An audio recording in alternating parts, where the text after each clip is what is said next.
To save all your personal settings, just create a driver profile. Whenever a driver's profile is activated, all personal settings are restored, conveniently enabling your individual driving experience. You can create more than one driver profile in your car. Please note that if you do not create a driver profile, all settings are stored in the guest profile.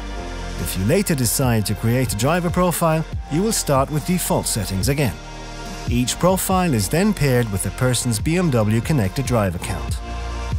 If you do not have a BMW ConnectedDrive account yet, you can use the QR code in the control display to visit the BMW ConnectedDrive portal and set up an account. When activating the driver profile, all personal settings are restored. Even in a rental car, you can access your personal driver profile with your BMW ConnectedDrive account.